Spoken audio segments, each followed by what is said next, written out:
और इस के समय साथ बात करने के लिए धन्यवाद। नमस्कार। नमस्कार। और आपको नवरात्रि की बहुत बहुत शुभकामनाएं। और कुछ ही दिनों में देश रामनवमी का पर्व मनाएगा। रामनवमी की बहुत बहुत शुभकामनाएं। आपको भी। मेरा पहला सवाल होगा ये कि आपने कई भाषणों में कहा है कि 2024 आपका लक्ष्य नहीं है, 2047 है। तो 2047 तक क्या कुछ होने वाला है और क्या ये चुनाव महज एक फॉर्मेलिटी है? मैं समझता हूं कि 2047 को और 2024 दोनों को मिक्सअप नहीं करना चाहिए, दो अलग चीज़ें हैं। जब देश आज़ादी के 75 साल अमृत महोत्सव मना रहा था, उसी समय मैंने ये विषय सबके सामने रखना शुरू किया था, आज से 1-2 साल पहले। और मैं ये कहता था कि 2047 देश की आज़ादी के 100 साल होंगे। स्वाभाविक रूप से ऐसे जो माइलस्टोन होते हैं वो एक प्रकार से नया उत्साह भरते हैं, नए संकल्प के लिए व्यक्ति को तैयार करते हैं। और उस अर्थ में मेरा मत था कि एक मौका है, 75 साल पर हम खड़े हैं, 100 साल पहुंचने वाले हैं, इस 25 साल का सर्वाधिक उपयोग कैसे करें। हर इंस्टीट्यूशन, हर कोई अपना एक लक्ष्य बनाए कि मैं अपना गांव का प्रधान हूं, 2047 तक मेरे गांव में इतना तो मैं करूंगा। आरबीआई को मैं कार्यक्रम में भी गया, 90 साल का उनका था। तो मैंने कहा कि 10 साल बहुत महत्वपूर्ण है, आपके 100 साल होंगे, इस पर अभी से सोचिए। तो मेरे मन में 2047 ये भारत की आज़ादी के 100 साल और देश में एक प्रेरणा जगनी चाहिए। और आज़ादी के 100 साल अपने आप एक बहुत इंस्पिरेशन है, किसी व्यक्ति की जरूरत नहीं है। तो एक पार्ट तो वो है। दूसरा है 2024। 2024 ये चुनाव का हमारा जो क्रम है 5 साल का, उसके हिसाब से वो आया हुआ क्रम है। और मैं मानता हूं कि चुनाव ऑल टुगेदर डिफरेंट थिंग है। एक तरफ इस चुनाव में आप देखते हैं, लोकतंत्र में चुनाव को हमने लाइट नहीं लेना चाहिए। ये एक बहुत बड़ा महापर्व है और इसलिए मेरा तो मत है कि उत्सव के रूप में मनाना चाहिए। उससे जैसे स्पोर्ट्स, उसका जब फेस्टिवल होता है, स्पोर्ट्स के इवेंट होते हैं, वो स्पोर्ट्समैन स्पिरिट को पैदा करते हैं। प्रतिस्पर्धा भी।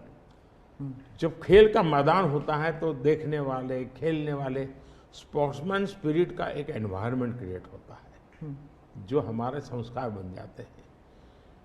चुनाव का ये माहौल अगर हम उत्सव में पलट दें, लोकोत्सव बना दें, तो हमारी रगों में, डेमोक्रेसी आने वाली पीढ़ियों के रगों में वो संस्कार बन जाती है।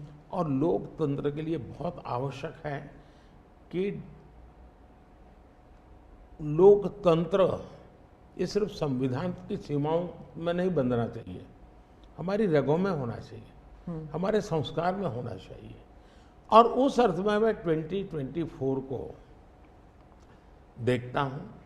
ये बात सही है कि हमारा 25 साल का विजन, और उसमें मैंने बहुत काम किया है।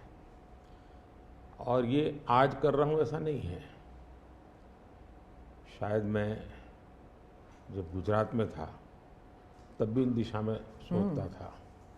अब देखिए 2024 का चुनाव तो देश के सामने एक अवसर है कि एक कांग्रेस सरकार का मॉडल और एक बीजेपी सरकार का मॉडल, उनका 5-6 दशक का काम, मैं उनके लिए बहुत खुला मैदान छोड़ता हूँ।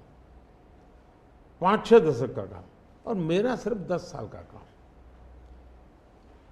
कंपैरिजन कीजिए, किसी भी क्षेत्र में कंपैरिजन कीजिए, अगर कुछ कमियां होगी तो भी हमारी एफर्ट्स में कमी नहीं रही होगी।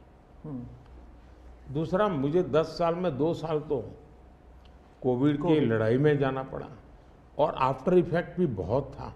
फिर भी आज हम कंपैरेटिवली देश को स्पीड कहो, स्केल कहो, सर्वांगीण विकास की बात करें तो वो कहें, सर्वसमावेशक विकास की बात कहें तो वो देखें। हर पैरामीटर पे आपको कांग्रेस के मॉडल से एक ऐसा मॉडल नजर आ रहा है कि हाँ, इस रास्ते पर हम चलेंगे इतनी गति से, और गति और बढ़ानी है मुझे। अगले टर्म में गति भी बढ़ानी है और स्केल भी बढ़ाना है, तो वो तो मेरा लक्ष्य ही है। दूसरा, आप देखेंगे कि जब देश चलाने की देशवासी जिम्मेवारी देते हैं तो आपका सिंगल माइंडेड फोकस होना चाहिए। देश के लोग दुर्भाग्य से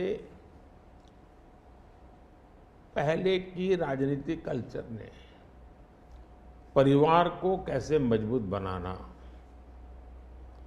परिवार की जड़ों को कोई उखाड़ न दे, उसी में शक्ति लगाते रहे। जबकि मैं देश मजबूत इसी एक लक्ष्य को लेकर के काम कर रहा हूं। मेरी सरकार पूरी उस लक्ष्य को लेकर काम रही। और जब देश मजबूत होता है तो हर कोई उसका बेनिफिशियरी संतोष अनुभव करता है। कहा यार, कुछ तो हो रहा है, मेहनत तो कर रहा है, ईमानदारी से कर रहा है, इन चीजों का इम्पैक्ट होता है। तो 2024 ये चुनाव है और चुनाव का मैदान है, तो हम एक अपने ट्रैक रिकॉर्ड को लेकर के गए हैं और वे अपने ट्रैक रिकॉर्ड